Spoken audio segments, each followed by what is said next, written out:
Who Dey to all you Bengal fans out there. This is your host, Rich. Gridiron Jungle, episode 2. Discussing week 2, Bengals at Chiefs. If I sound somber and lost for words, it's because I am.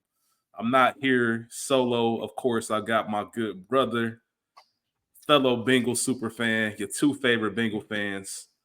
My man, Philly Phil. How you feeling Yes, today, sir. brother? I'm doing all right, man.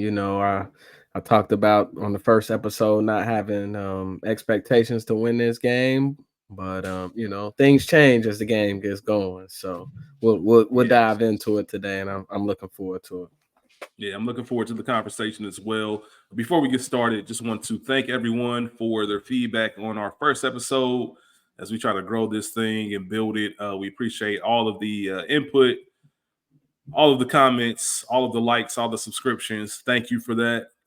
It's a very niche podcast. It's not an overall NFL or sports podcast. This is for those Bengals fans. Like I said, Phil and myself, we are your favorite Bengal fans. And we want to bring you our perspective as season ticket holders and super fans week by week. So we appreciate everybody for that. Please remember to like, subscribe, share, tell a friend to tell a friend. Even if you're a fan of the team we're going against that week, it might be a good time to check things out, see what the competition's up to, the whole nine. And like I said, we will be having some guests of other teams on this podcast. Shout out to our brother Corey. He is a Giants fan. I Yes, remember sir. he reached out and said he loved the first episode, and I told him we'll have to get him on for Giants Week. Phil and myself will be in New York for the game, and his first response, if you know Corey is going to be on brand, his first response was, "Is it X-rated? Is your podcast X-rated? Because if not, he might not be able to come on." But Yeah, he we gonna give it up. live. Yeah, We live. Yeah. yeah. Shout I'm out to Corey. live. But we have some time until we get till October 13th in that Giants game. Let's go ahead and hone in and focus on week 2. Yes, Phil, sir.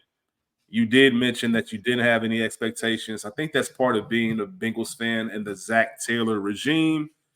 Kind of get used to these 0-2 starts. This is the third year in a row. Obviously, 2022. We start the season losing to Pittsburgh. I can't remember who we lost to in week 2. Was it Dallas? Was that the week? Dallas. Dallas Yep. on week 2 to Cooper Rush? Back-to-back last-second field goals. Yep. 3 points. And then last year was a little bit different because we got smoked in that opener against Cleveland. That was the rain game. Mm-hmm. That was is Joe's calf all right game. And then the following week we lost by 3 to the Ravens, I believe.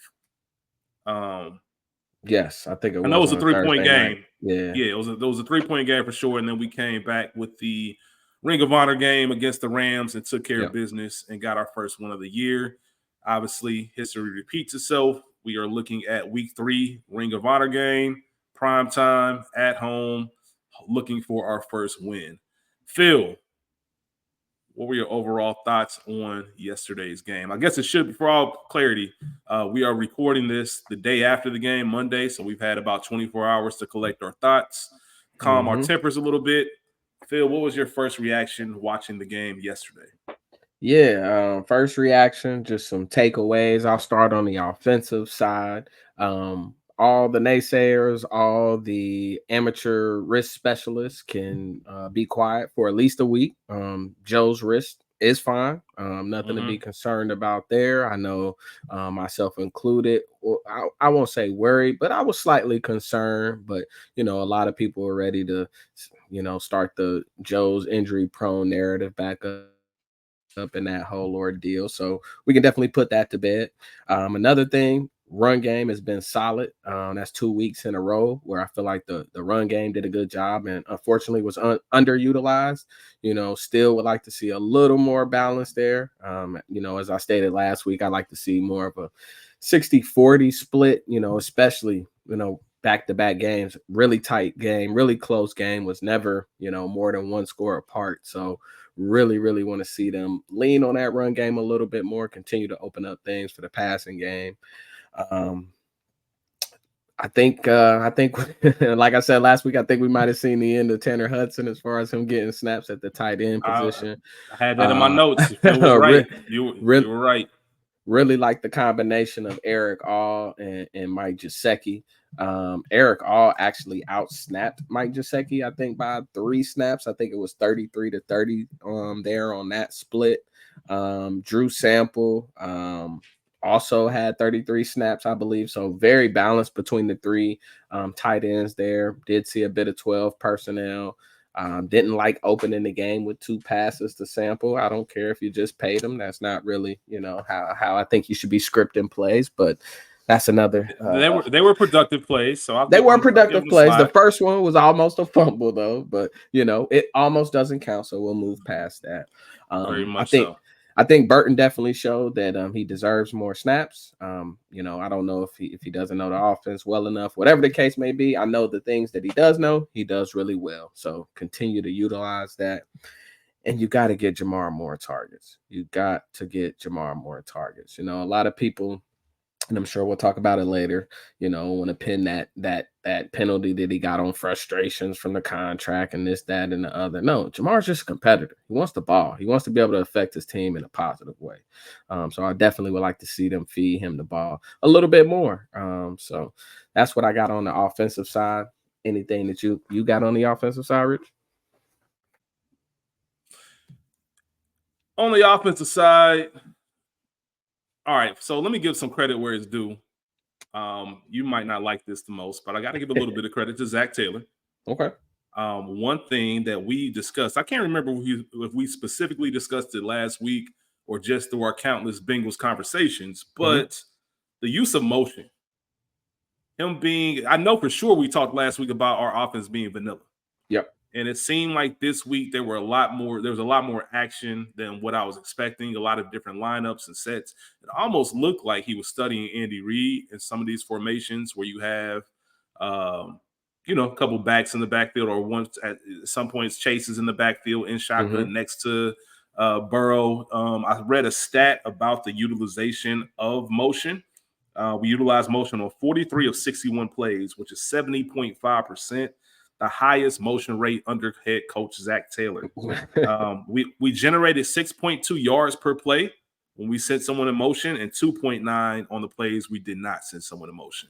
Listen, obviously motion is not a new thing. I think when Sean McVay came on the scene, you could utilize one of the wonders of Sean McVay's offense is he's running base stuff. He just gives you a different look at the beginning of it. Yep. Then he puts people in motion to see what kind of defense you're in. All right, then let's make these plays. It's all when people talk about, why is a quarterback good in college and they're not good in the league? These are all systems, right?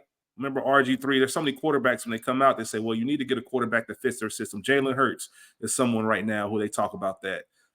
It doesn't work the same because of the personnel and just the overall skill level in the NFL. But every offense does have a system, and there is an identity that you want to make sure you utilize. And I don't think there's anything wrong, especially when you have as much talent on the offensive side of the ball, to utilize motion, get a pre-snap read on what the defense is doing. Even though Joe is probably the smartest in the league, I remember when I might have the team mixed up, but in preseason during camp, when we had our practices, with the Colts. I believe there were some comments from the Colts brass saying that Joe Burrow is the only quarterback that could read certain packages before. Yeah. Like they were disguising their coverage and disguising certain blitzes. And he was able to point it all out with ease from what I was hearing. So I'm glad that we were able to do that and add a little bit of different flavor. We talked about Burton and him needing to be on the field more. You specifically said, even if it's just the threat of taking the top off the defense. We see the very first play was it the second half or fourth quarter? I can't remember. First play of the second half, right? First play of the second half. Yeah, 47-yard, not a bomb per se, but that's the throw in particular that gets the Burrow wrist haters, kind of quiet. I loved our aggression. I think that's how you have to come out in a game like this. Listen, we know what Chiefs Bengals is at this point. I think it is the greatest rivalry in football right now. I know the Chiefs have won the past 3 games, and if it keeps going that direction, it's going to be hard to call it a rivalry. But these games are different. They're entertaining to watch. It's going to come down to whoever has the ball last. And more importantly for me, it's just frustrating because we did enough to win that game, but we didn't get it. For some reason, it didn't sting that much. Maybe because it's week 2 and not week 15. And it at least gives you, especially after last week's dismal performance, it reiterates like, all right, we actually are as good as we thought we were going to be. Mm-hmm. Let's go ahead and build from this. There are no moral victories when you're Super Bowl contenders, but it is a good sign. Maybe I look at this differently if we played well last week and lost this one. But Right. just with how bad we looked, I'm like, all right, I'm at least going to take some of the positives in this and go the other direction. It is astonishing how we lost the game when you look at the stats and you look at the turnover battle. But I'm sure we'll talk about that. I talked about the urgency on that first drive, going forward on 4th and 4. Yeah. We'll talk about some of the gripes that I have and some of the things that we need to get better. I might push back a little bit on the run game, maybe because we didn't utilize it as much. I think Chase Brown looked really good, but once again, Chase Brown only had, I believe, 4 carries. Yes, he had 4 carries for 31 yards. Yes, and I believe Zach Moss had 12 carries for 34 yards. Mm-hmm. So obviously, there's a difference there. Zach Moss did look good down the stretch. Yeah. So a lot of those rushes are, just a little bit slanted, but Mm-hmm. there were some things I liked in the offense. Like you said, Jamar Chase needing to get the ball more. That is pertinent. I know he's doubled a lot, especially with T not being there, but you still have to find a way to scheme him the ball. There were a lot of that. This goes back to the motion. You see him in motion. You see nobody's following him. That means zone. Get him over on the stack side. Give it to him quick. Give it to him in space. I kind of treat those plays like run plays. So you talked about those Drew Sample passes or those catches. That's like a run play to me. Yeah. And we'll talk about it more when we get to the last Bengals drive of the game. Mm-hmm. I mean, why some of it didn't bother me as much as a lot of people. I heard a lot of run the ball sentiments from people. But when you watch the game, the clock was still running. We'll talk about that later. A lot of stuff to take away from it, but a lot of things we need to get better on. What about on the defensive side of the ball, Phil? Yeah, real quick before we transition to the defense, just kind of piggybacking on a couple of things that you said. I think the only thing that keeps this game from being an instant classic is the fact that it was week 2, which also, you talked about it not stinging as much. I think that plays a part.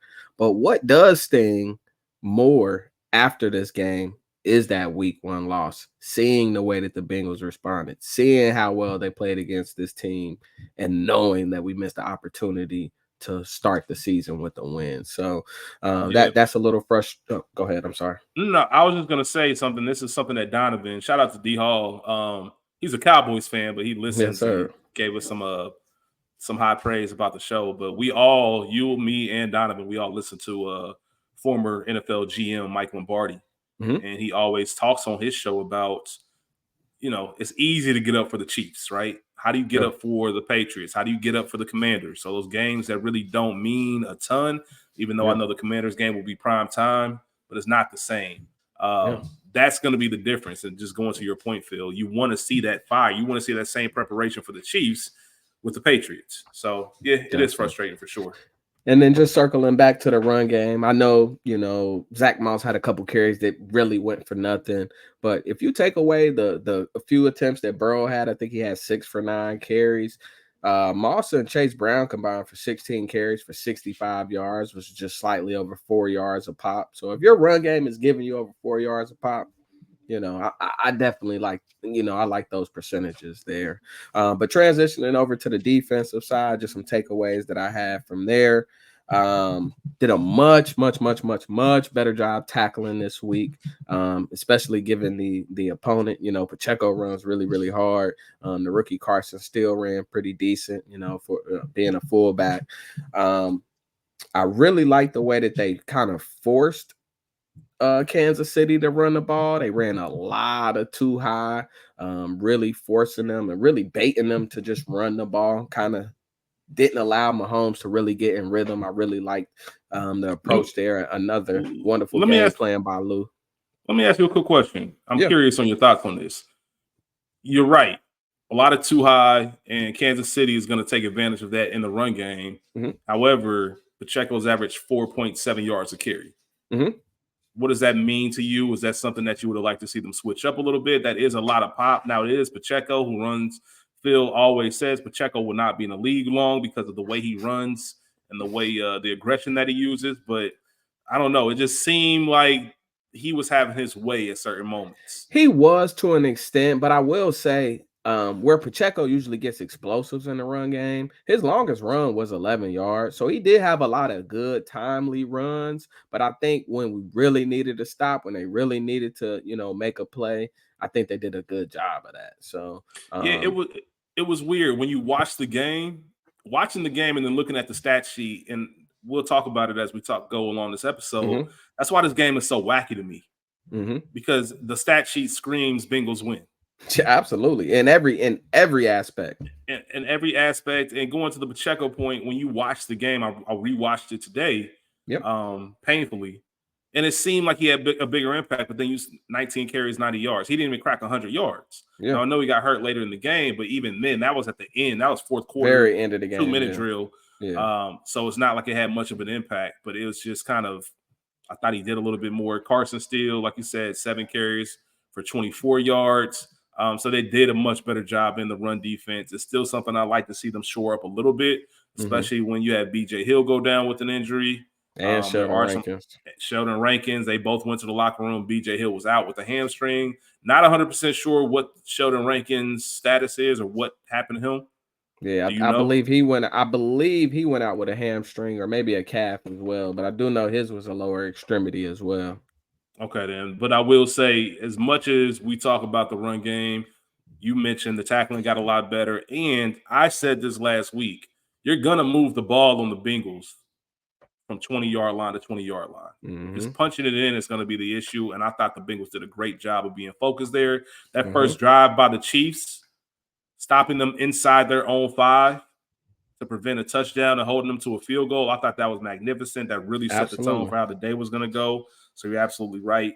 Uh, you were going to say something else. I'm sorry, Phil. I didn't mean to cut you off. Yeah, held Kelsey to 1 catch for 5 yards. That came at the very end of the first half. I guess kind of the garbage time of the first half there. Held the Chiefs to 5 yards per play, or under 5 yards per play, should I say. They were 1 of 8 on third down, and the Bengals were +2 in the turnover battle. So, Mm. really sound performance by the defense, really sound game plan put together by the defense. If you were to just, pick who you thought the 5 best players on the field for the Bengals were, 4 of them were likely on the defense. Trey Hendrickson was lights out. Mm. I really wish they would get him some help. I don't think you can really depend on Miles Murphy coming back and making an impact. I don't think you can wait on Hubbard to get healthy, because apparently he's still not all the way there. And Osai is just not really giving me what I was expecting him to give me. He's just not really generating the pressure that I expected him to, given the opportunities that he's received. And I really wish they would would get him some help over there. And then also just want to shout out Akeem Davis Gaithers for the big interception that he made, which I'm sure we'll Played a talk great about as we kind of get into it. He played a great game. Yeah. Played a great game. Not just that pick. Some of the plays he had on run support were huge. We'll talk about game balls. We don't give out game balls and losses, but there are some people I do want to acknowledge towards the later part of the show. Listen, you have to get touchdowns. You have to score touchdowns in this league. Name of the That's what it game. just comes down to. Getting in scoring position is cool. Field goals are cool. I get that, but you have to score touchdowns on the road in Arrowhead if you want to win the game. That's just the ins and outs of it. You have to punch it in for 6. Yep. There's some, and here's the thing that comes down to coaching and just things that vets shouldn't be doing, and you have to clean up. Pre-snap penalties are probably the most annoying penalties there are. Yep. So there is, I think our third drive or second drive of the game, after we have that great first drive, we come down, kick a field goal. Second drive of the game, we start the drive with a Trent Brown false start. Mm-hmm. So we started first and 15. That results in a 3 and out, Yep. right? Compared to if we have second and 5, second and Mm-hmm. 6. Who knows how that Mm-hmm. drive goes and how it keeps moving. It's just frustrating when you kind of hurt yourself when everything's done. Fumble recovery at the end of the first half. 3rd and 4 would have been big, but it would have been an incomplete pass to Gesicki, a pick play Mm-hmm. penalty. So it wouldn't have been called anyway. With Right. those type of things, we have to take advantage of.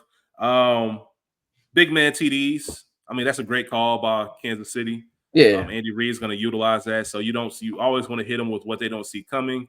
I get it. You just hate to see their touchdowns. I mean, other than the Rashee Rice, that's the life of a cornerback. If you look at the replay, you would like Cam to be a step ahead, but also if you looked at his outstretched arm, if Cam is an extra inch or has an extra reach in his arm, that ball is getting tipped, and we're Yeah. not looking at a Rashee Rice touchdown. Life of the And cornerback. And I don't know if I know you rewatched it. Cam at some point, I don't know what happened. You see him look inside, and he actually kind of slows up. He kind of pauses for a second, and Rashee Rice gets that slight step on him. I don't know if he thought he had help or if he thought that Mahomes gave up on Rice. I don't know, but I he think he. definitely quit. And then he tried to pick it back up, and he just missed the play because he was bottled up. Mahomes was just giving this guy a chance. But he definitely paused, or I don't think he tripped, but he definitely kind of stopped running. So Rice hit a nice inside move. He led Cam to think that the route was going inside, and then quickly bounced out. Looking at the end of that play, part of me thinks that Cam was baiting him a little bit. Now, to bait Patrick Mahomes is a little bit crazy, but I do think he was trying to time it to the point. Because, like I said, if you look at that replay, if they did a still frame of it, it's right there. He's not in position, but if that's prime, obviously nobody's prime. If that's Revis, if that's some of these higher end cornerbacks, that's a great play. Obviously, Cam's not any of them, but he is our best cornerback, and I have the utmost confidence in his ability. Yeah. I just think he really he wanted Mahomes to throw that pass, and I think he misjudged the separation between himself and Rice. Yeah. After that play, he has a very solid game. Obviously, has one of the best. That's the play I watched the most. Yeah, over and over again. That was one of the greatest interceptions I ever seen, and it was a similar play. So it's a very similar play, and it's to Worthy, which obviously we heard his comments about Worthy. So yeah, that part of it was, you hate to give that up, but that's going to happen when you play the Chiefs. You look at Mahomes' stats; he's 18 for 25, 151 yards, 2 touchdowns, 2 interceptions. One of those touchdowns is to an offensive lineman who was tackle eligible. If you tell me that he's throwing for 151 yards with 2 picks, again, the Bengals are winning this game. So when you look at these stats, it is a little bit astonishing. We talked about that false start in the second drive. Listen, that Super Bowl run when we had a few years back, our defense was predicated on turnovers. Red zone stops, turnovers. That's what this game felt like, Phil. It felt like that defense where, hey, we might not be top 5 statistically, but when it comes to actually getting the ball back and giving our offense a good chance to make plays in good field position, then I think we were right there. That Gaither interception really reminded me early, just the way if you look at that play, Pacheco. I'm not sure if it was a delay, but Pacheco was in the backfield. He goes out to the flats. Davis Gaither, his responsibility is the flats. He kind of left Pacheco going. He just read. I don't know if he trusted the speed to say if he dumps us in the flat, we'll give up the 6 yards. But he literally just read Mahomes' eyes. Mahomes didn't see him, or maybe he assumed he was going to the flats, and then he just picked it off clean. Nice, clean catch. Good way to start it. Getting 6 after a turnover in their territory was big.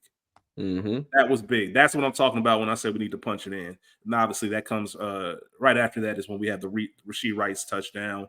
Our run game on the third drive I thought was pretty strong and solid. I like that we were getting to it, and I like that when we talked last week about the Patriots game, we as fans knew what the Patriots needed to do to win. And that's the same thing this Bengals team is going to have to do on the road. We're going to have to control the ball. We have to. I don't care. I don't know what Zach's beef with the run game is and the splits. You have to establish it if you want to win. You have to, especially when it comes to be December, January. You're in the cold. Nothing travels like the run game and the defense. Absolutely. Phil, you talked about it a little bit earlier. It was a big day for our tight ends. What did you think overall of the production, especially when you look at the production they had compared to the wide receivers? And obviously T being out plays a big factor in that. For sure. I think Joe and Mike Gesicki really showed what that combination can be between those two. Gesicki did have one big drop for sure. It might have been a second that he had, but I know he did have one pretty timely drop that would have been a first down. But Mm-hmm. overall, I thought Gesicki did a really great job getting open, a really good job after the catch. He got a lot of yards on the ground after the catch, which I like seeing that from him. And Eric, oh man, he's special. I mean, He's gonna be good. Gesicki had that 37-yard play on the Mm-hmm. reception. Eric All had like a 19, 20-yard reception, which outside of the Burton bomb for the 47, 48 yards that it was, that Eric All play was the third longest play behind Burton and Gesicki. So, Exactly. Yep. to get that type of production from your tight ends, I think it might have been the second, or if not the first, then the second best performance, I think, from Bengals tight ends in recent history. So really great job by the tight ends there. And think they may have unlocked something as far as that Tyler Boyd replacement, kind of that third option there. Given that T is still out, because we know what T is going to be. So yeah, I really liked what I saw out of the tight ends. Drew Sample included. He did Yeah. a wonderful job on the 3 catches that he had, 2 catches to start the game. Did a really good job blocking as he always does. So was really impressed with the tight ends overall, and would love to continue to see them build on that performance. Yeah, Mike Gesicki, 7 catches, 91 yards, along with 37, as you mentioned. You have Eric All Jr., 4 receptions for 35 yards, 19 yards. Yeah, 4 receptions, 32 yards, 19 is his longest. Drew Sample, 3 receptions, 28 yards, 12 is his longest. No touchdowns, but obviously they consistently left our offense flow and get into rhythm. Like I said, I think those short intermediate passes, I obviously I don't have any inside information, but I think when they're scheming and they're game planning, I'm thinking they're looking at those plays as an extension of the run game. Those quick dump offs, those are very easy pitch and catches. And instead of just handing it off, we're just going to toss it 5 yards and see if we can get those yards. That Gesicki drop that you're mentioning, that happened on the drive after the Burrow fumble. Mm-hmm. So that does hurt. You want to bounce back and get some points right there. So that was, I believe, a first down play. When he Mm-hmm. had Would have been. it was going to be a first down. He Yep. dropped the ball. Nobody was around him. It was just looks like he was, when you looked at the slow motion replay, it looks like he was trying to catch the ball with his body instead of his hands extended.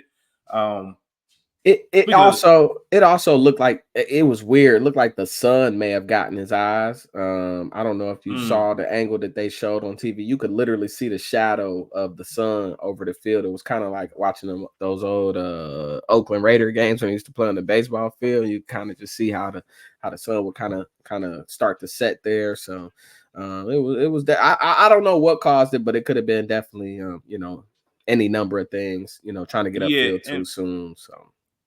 and we talked about it briefly because that play happened after the Burrow fumble. The Burrow fumble. Chris Jones treated Volson like he wasn't even there. If you watch that play, I mean, he was there. I mean, he literally just like, it wasn't anything extravagant. It was like a quick jab step and a swim move, and he was right around him, which made Burrow have to step up in the pocket, obviously take off. And it was hard for me when I saw the play because of the angle. I'm thinking Burrow's down, but then I also see Joe's reaction after the play. Yeah, This is before they show a replay, and I'm like, he oh, he didn't fumbled it dispute it because at there's all. no Yeah, way he fumbled that. And I guess that was a great job of the refs by keeping the play alive. right. But our turnovers, we didn't have as many. I think that was the only one, wasn't it? Yeah, it was. Yeah, we didn't have any interceptions. That was the only one. However, it resulted in points. Yep. 6 points for that matter for the Chiefs, and that pretty much was the difference. Once again, our defense only held them to 2 offensive touchdowns, and one of them was to a lineman. Yep. So you can't be mad at that overall. A couple of notes that I want to point out just overall in the game. Yoshi only had 2 receptions, but they both were for touchdowns. Yes. I thought that was a very important touchdown, that first one to set the tone, and that second one. The route on that second touchdown catch. That was straight improv. That was not the route that was called. That was him. That's work. That's all the praise that's been thrown his way in camp in the offseason. When they say they love the things that Yoshi is doing in camp and they're expecting big things, it comes from things like that because he just had the defender on skates. If you look, I forget who was covering him on that play, but he even kind of gave him one of those like, Mhm. aha, like you got me Mhm. type of points because Yoshi did mix him on that. We talked about the tight ends. You talked about that Tyler Boyd replacement. The scary part about this is at some point Yoshi's going to be in your slot. Yeah. And they can mix them up and things, but Yoshi in Mhm. the slot along with Gesicki, along with Burton, like just the range that we have with the lineups, I think is going to be scary. And if Zach continues to be creative with the play calling and these Mhm. formations, putting Chase on the inside, that's going to be the biggest factor for us. If you move him to the inside and get him on these favorable matchups, who is it? Somebody enjoys. I can't remember which team I was looking at, but just the way they scheme their best players to get on these linebacker matchups, right? They're putting these big time receivers in positions where linebackers are having to cover them and they're just cooking them. If we can Yeah. start getting some of that with Chase, even Yoshi, I think we're going to be really dangerous. And, it's not good to say you're used to the slow starts, but the one thing about the slow starts is I know we're capable of playing better. And I Yeah. guess the silver lining of yesterday is we know, all right, we've seen it. We're not crazy. We know what's going to happen from this. Yeah. Yeah. The second red zone appearance, there was this is a wild stat also, Phil. Trenton Irwin had three targets in the end zone with 0 receptions. Not the best balls. The one that I'm talking about in particular was on our second red zone drive. And Mhm. is it a better decision for Joe to just take off and run there? In hindsight, yes, because Yeah. Trenton Irwin proceeded to watch the ball just hit him in the face mask. Yeah, I But never it, seen it, that. it it was bang bang. I wouldn't have been mad at Joe if he decided to take off. And I wasn't mad for him making that throw to Irwin. Irwin is usually Mr. Reliable. You can usually trust him in those situations. In fast motion, I thought it hit him. I thought it hit the defender on the arm or hit Irwin in the shoulder pad, and then it actually, watching the replay, it actually hit him right in the face mask. I mean, Mm-hmm. I don't know where else Joe could have put the ball. So Yeah. you gotta make that play. Gotta make that play. That was big time there. I think if I'm not mistaken, that drive, what happened on that drive? We got a field goal. That's right. We got a field Yeah, goal. we didn't score. That's what made it 13-10. Yep. And right before we went up 16-10 at the half. So yep. Mm-hmm. That's Yes. exactly what happened. Yeah, I had it in my notes. I wasn't mad at it. I'm still not mad at that play. Mm-hmm. Just looking at, like you said, hindsight. You look at the replay, you're able to pause the tape. You look at the green grass. Mm-hmm. Yeah, he can get some yards. Is he going to score? I don't know. Is he risking a big hit? Absolutely. And when you look at the play, Irwin was moving forward. Mm-hmm. And with that momentum and the way Joe could zip it in there, it made sense for the throw. He Mm-hmm. got it there, as you mentioned, it just bounced off his face mask, which once again, I don't think I've seen since the movie The Replacements. Like, I don't think I've seen somebody who just couldn't, like, but it is what it is. It happens. Right. Right. And that Burton play, I forgot to mention what was most impressive about it was that play happened after the big man Chiefs touchdown. Yeah. Wanye, Yeah. shout out to Boys and Men, but when Wanye scored that touchdown, we came back the very first play and threw a 47-yard bomb, which I loved. That's Yeah. how you come back. That's how you respond. None of that nonsense that we were doing against New England. So I'm happy about that. And I will say, while we're on that drive, we had, I don't know, 7 downs in the red zone. I mean, we got the fourth down, went for it, got the first down, got all the way to fourth down again, and it just couldn't convert. I mean, it was just so many missed opportunities there. You gotta dial up a play that works and gets a touchdown there. You just have to. With that You many got to. opportunities, you gotta get 6 there. Yeah, man. The only couple things that I want to talk about is more towards the end of the game Mm-hmm. as we look at everything. And once again, I'm just going to say these stats. Well, I'll save that for later, but we got to talk about the Jamar penalty. Yeah, but What do you? before we Yeah, get to the Jamar penalty, we got to talk about the first Dejan Anthony penalty. I'm not mad about the one at the end of the game. I'll be honest. I'm mad about okay. the first one on the That's DJ the holding on. Is that the the holding on Kelsey? That was on the illegal contact, yeah, on Kelsey. Illegal content. Yeah, it wasn't So holding. Illegal content. so that was right after we had those missed that was right after we scored that second touchdown with Yoshi, missed the extra point, go up 22-16. DJ Turner gets that interception. I mean, I think it was on the first play of the next drive, if I'm not mistaken. It was very early in the drive. Yeah. He gets that interception. Defense goes wild. Flag comes in. It's illegal contact by Dejon Anthony, as you said, or holding. You know, I think it was illegal contact that they It's illegal called contact. Yeah. on Kelsey, and that gave him new life. Gave him the first down, but that's ultimately when CTB got that interception that we was talking about. So it didn't hurt us there, but if you know this time that momentum swing, you know, yeah, getting those additional yards, maybe it turns out differently. I don't know. So it didn't hurt us this time. It can hurt us again. Thankfully, it washed out, like you said. CTP got that incredible interception, but that's not always the case. That's not how they always work out. The most frustrating thing about that play, Phil, it had no relevance to the play itself. It was a useless penalty. I could see if you getting beat and you trying to save a touchdown, right. whatever. Right. The ball was on the completely other side of the field, had nothing to do with nothing. That play, Yep. they weren't even, Mahomes didn't even look in that direction. Yep. So that's what makes those type of penalties frustrating, right? Yep. We'd be having a different conversation if CTB didn't make that incredible interception, but you know, it is what it is. We talked about, and before we even talk about Jamar, we talked about that Yoshi touchdown, the beautiful route on that second one. Obviously, missed extra point. Doesn't win you the game, but it at least puts you in a position to be in overtime. Yeah.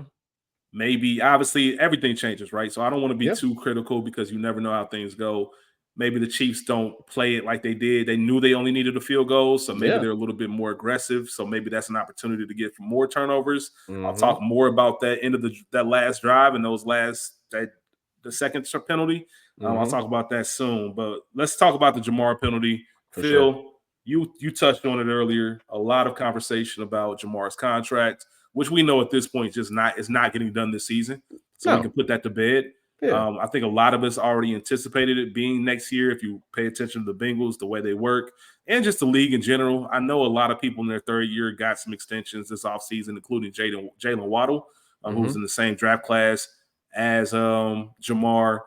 Penei Sewell ended up getting an extension, some other players. But if you watch the Bengals and Mike Brown, you know if there is going to be anything, it's going to be the year going into the fourth year, pretty much, before we can talk about your fifth-year options, things like that. What do you think about the talk of surrounding Chase's overall attitude being related to the contract, and what did you think about the actual penalty itself? Yeah, I mean, in all honesty, I don't think Chase's contract had anything to do with his attitude, anything to do with his frustrations, anything to do with drawing that penalty there. Chase is a competitor. Jamar's always been a competitor. Jamar doesn't like losing. He's never happy after a loss. So the way he reacted after the game, I don't think had anything. He doesn't like losing, and he doesn't like losing to the Chiefs. He doesn't like saying Patrick Mahomes' name. He doesn't like naming the Chiefs. He does not like them. So for him to only have 4 receptions on 5 targets, where Gesicki saw 9, Irwin saw 6. Yeah, he's going to be frustrated again. I don't think that has anything to do with the contract. I think Jamar is just very passionate, and he wants to win, and he wants to help his team win. As far as the penalty itself, he earned all 15 of those yards and the fine that he's going to incur from that penalty. Joe tried to de-escalate it with no success. It looked like they might have got into it for a second there on the field. Emotions were definitely high, but I do think the penalty that Jamar got was definitely warranted. I mean, he doubled back to the referee to continue to give him a piece of his mind.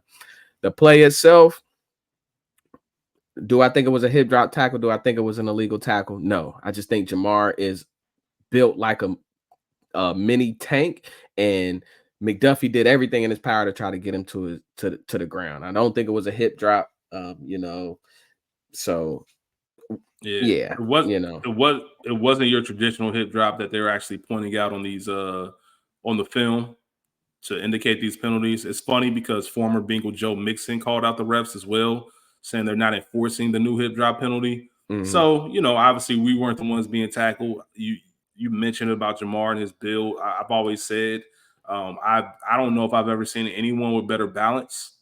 Like you look at Jamar, Yeah, he does not fall. He yeah, rarely falls unless he goes to the ground himself. yeah. Like it's Maybe just Alvin incredible. Kamara, like that'd be the only guy I put in that Yeah, conversation. seriously, no, it's really if you look at the intricacies outside of the game itself and just small details like that, it's astonishing to watch.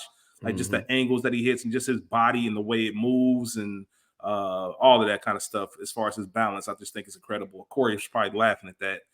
The way I said talk about Chase and the way his body's moving, but you can have that one for free, Corey. Um, yeah, it's listen. It goes from 37 to 30 and 22. Mhm. Obviously, it hurts. Yeah, because we got a Um, 10-yard play on the very next play that would have been a first down and keeps that drive moving.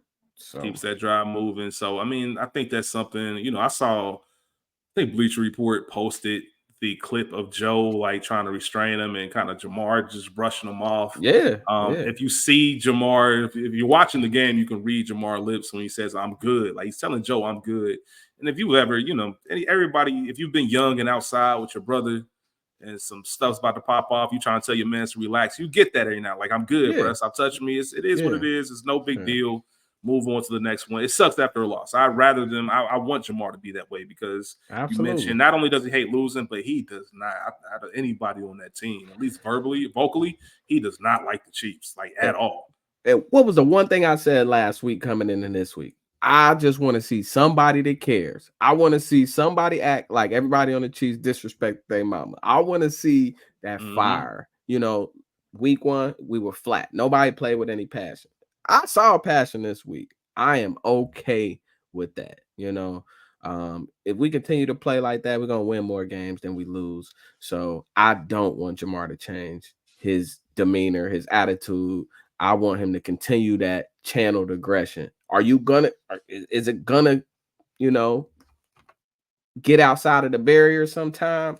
Yes, it's gonna spill over sometimes, but you don't want to change who Jamar is. Not at all. Not at all. You need that. You need that dog in you.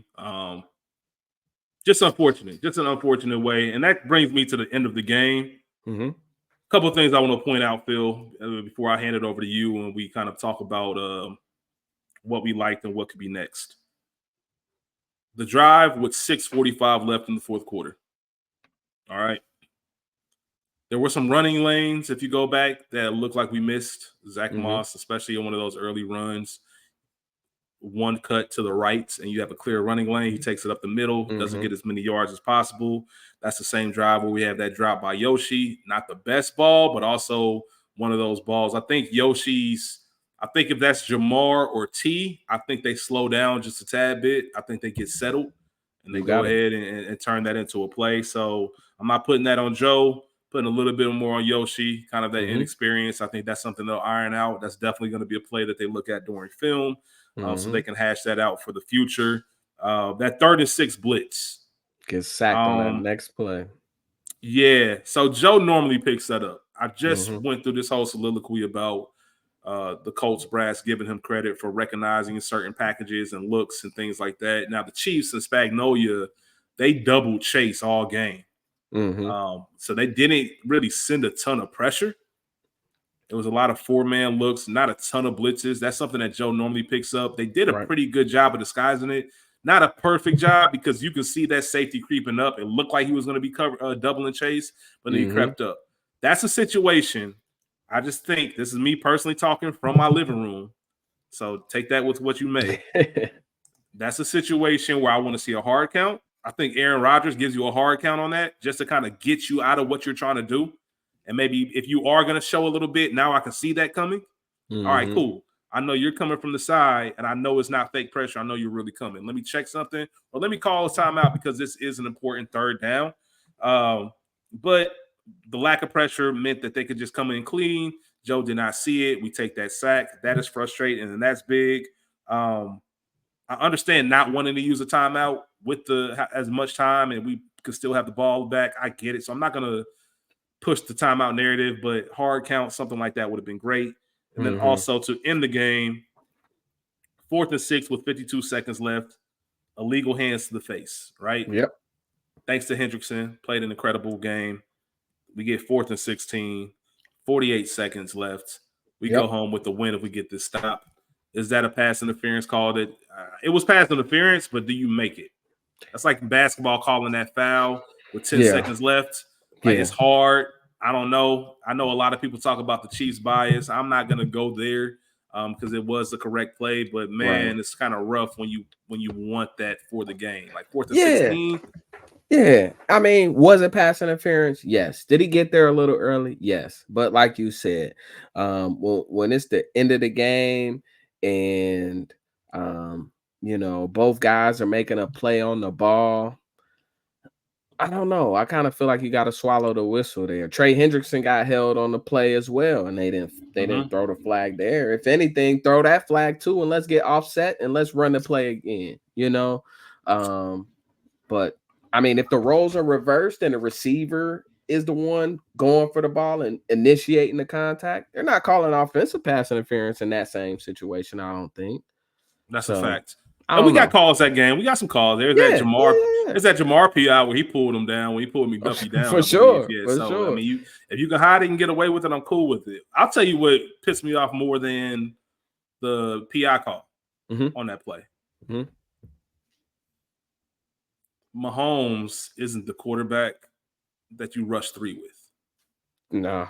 I get what you're trying to do. Yeah. But Mahomes has made a career and a living off of being able to extend plays and run around and kind of get a clear vision. We know he has the arm to put the ball anywhere. I think that was my biggest gripe. I understand 4th and 16 kind of going into that prevent defense, but we just mentioned the numbers, 18 for 25, 151 yards. Right. Our defense played pretty solid. I'd rather take the chance of you. If you're going to get 16 yards and you deserve to win it, but let's at least give our regular rush. Let's not rush 3. Let's not sit back there and hope things happen. Because even when we rush 3, if we don't have that, if that penalty is not occurred, then Rice has that catch. He found the spot and he's making that catch. So what's the point of dropping 8? Let's put some pressure in his face. We never know what can happen. They couldn't block Hendrickson.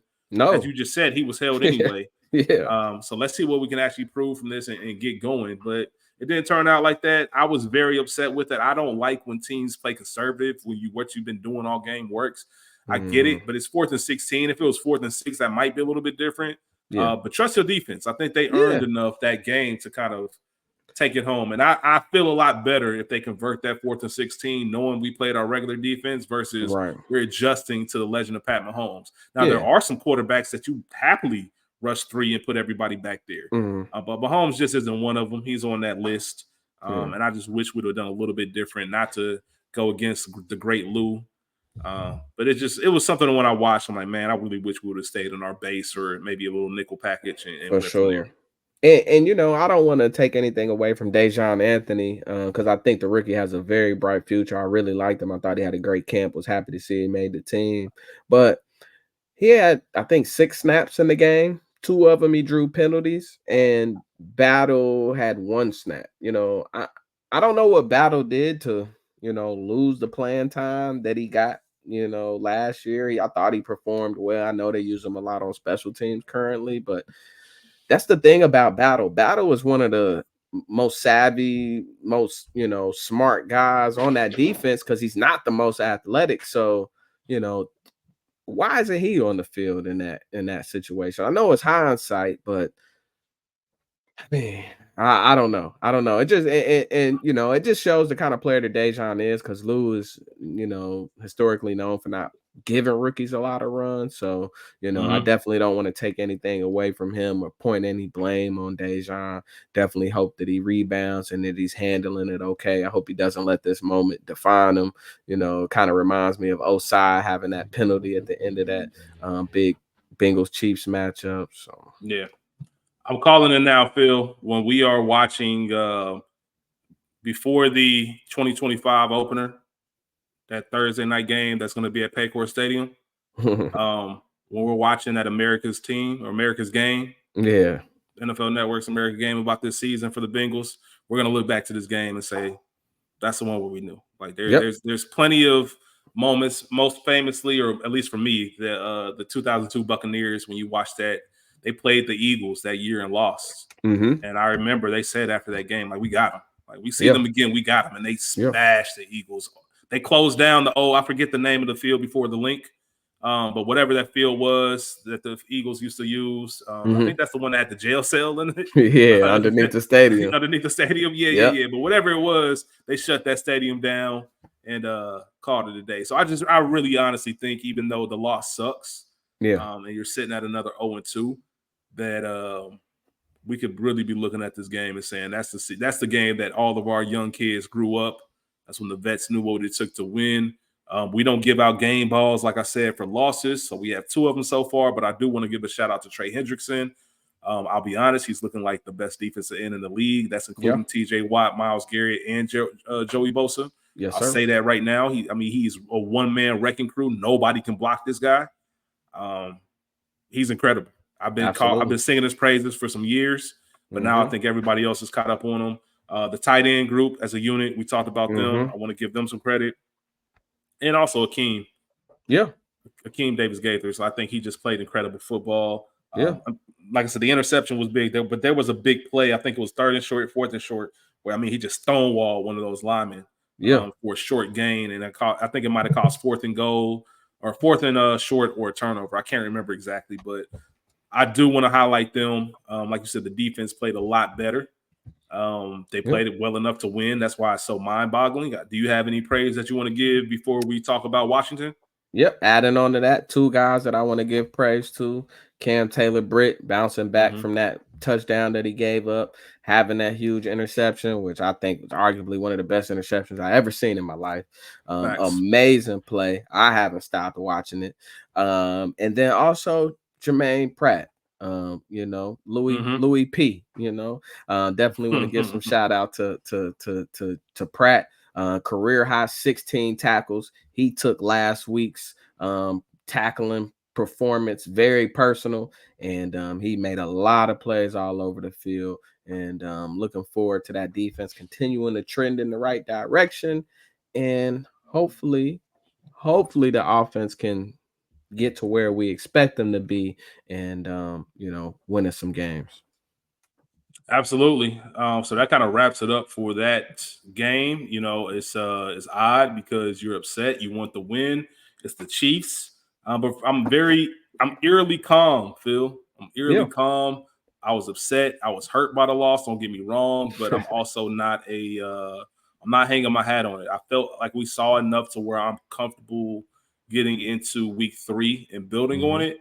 With that being said, if we do not build on it on this Monday night game against the Commanders, we'll have one of the worst secondaries ever, who played in the absolute toilet bowl against the Giants. But they have a win and we don't. So we have to respect every single opponent. I get that. But this is one of those games where I saw someone online mention, you can tell by Joe's look after the game, whether it be the handshake with Mahomes where he didn't say anything. He just had that stunned, despondent look on his. He looked more hurt than after the Super Bowl loss. He said it was one of his toughest losses that he's ever had. Somebody online just said Commanders, Panthers are about to meet Scorched Earth Joe. I think Joe is about to come out. I think he's tired of the talk. He's tired of the slow starts. I expect him to come out with the blaze and really take command of this Commanders game. I'm also going to predict Jamar Chase has his first huge game of the season. 1 touchdown at least, if not multiples. Yeah. I think he's going to take advantage, and hopefully we take advantage of the poorest secondary from Washington. If we don't, I think that's what's going to bother me, Phil. If we don't come out, if we treat this like the Patriots game, that's going to break our season. That's when you have your competitive guys like Chase that are really going to act the donkey. And it's going to go crazy. Sure. But I do believe that we're going to win. I don't think it's going to be necessarily close. Once again, much respect to Washington, but I think they are a young team. I think they're trying to figure things out.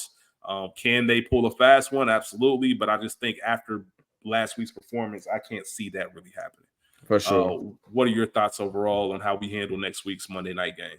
Yeah, honestly, I really want to see this offense put up 30 points. Because like you said, it is a porous defense, a porous secondary. So definitely want to see some points scored, more than 2 touchdown scores.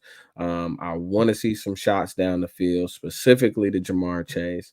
But I will say we traditionally have struggled with rookie quarterbacks. We have struggled with mobile quarterbacks. We already had our Murphy's Law game week 1. Anything that can go wrong will go wrong. So I don't foresee that happen again. So really expect the Bengals to go out here, take care of business in front of a home crowd on prime time for the Ring of Honor. In front of 2 Bengals greats, and really want to see that defense continue to build on the good game that they had this week, and really looking forward to a more upbeat week 3 recap show. So Yeah, we can't have this can't be a 24-20 game, Phil. no, no, This no, can't no, be a no, 24-20. This has to no. be a 38-13 game. This has to be a 38-20 game, whatever it is. Yeah. This is multiple touchdown scores. We should destroy the spread. This is one of those Yes. games. This is the one you build off of to let the league know that we are still that team. Because not to look ahead, I think that's a dangerous game in this league. But you take care of business this week. Then we have the Bengals versus Bengal reunion. Now that Andy Dalton is the starter in Charlotte, you're going to Yes, Charlotte. sir. That's that could easily be a 2-2. And then you're getting to our first division game the following week at home against the Ravens, Yes, who are sir. also 0-2. So this is a big stretch. And like I said, I'm a win just isn't enough next week. If I'm going to keep the same optimism that I do now, even after a loss, I need to see a dominant win against an inferior opponent. Hmm. Zach, you got to get the guys ready. I know they're grown men. I know they're self-motivated, but it is your responsibility to make sure that everyone knows exactly what their role is, exactly what the game plan is, exactly what the script is going to be. Let's take these shots early. Let's not play around. The whole world will be watching. It is Monday nights. We do not lose Ring of Honor games. I don't think we've lost one since it became a thing. And we got to take care of business. I can't say that enough. We have to take care of business. It's going to be, even if we win and it's by 3 points, I'm going to be more upset next week with a win against the Commanders than I am this week against the Chiefs and a For loss. sure. So, For sure. yeah, it's go time. We can't go 0-3. That's just No, simple as that. no. The preseason is officially over. Yeah. I mean, technically, if you want to count the preseason, we're 0-5. Obviously, that's, hearsay. And we'll have another conversation, I'm sure, one day about should we be playing more. But I think if we look at the league as a whole, and there are not a lot of teams aren't playing their starters, and that's why you get a lot of sloppy football these Hmm. first couple of weeks. As a bettor, I'm probably going to stop betting the first 2 weeks of football because it's been brutal for your boy. But Yeah. overall, we'll be back next week. Phil, you got any last words before we get out of here? Um, no, let's just go get a dub. Let's continue to build on the positives that we had in this game, and I'm looking forward to some cheerful Who Days. Real soon. A week. Well, when this drops, 6 days away. So Yeah, absolutely. Do not forget, folks, this is a Monday night game upcoming. So you will not have an episode until Tuesday night, early Wednesday morning. So just bear with us. Phil and myself will both be at the game, Ring of Honor. We're going to be cheering our hearts out. All the yes, Who sir. Days, expect to lose our voice. Primetime games in Cincinnati are a fun deal. We talked about last week how we didn't get a lot of them growing up, and now it's a constant. So we'll be in the house. Hopefully, everyone else out there who was listening, you will be in the house cheering on our Bengals. We need this dub. We need to show up in full strength and be 1-0 this week. That's really what it comes down to. 1-0 Yes, this sir. week, then we're 0-0 the next week, going back and take it from there. So, with that being said, please remember to like, subscribe, share, tell a friend to tell a friend if you know any Bengal fans or you know any Commanders fans that might want to listen to some of our pregame or post-game thoughts. Please pass this along. Until then, until next week, we will see you. And as always, Who Dey. Who Day?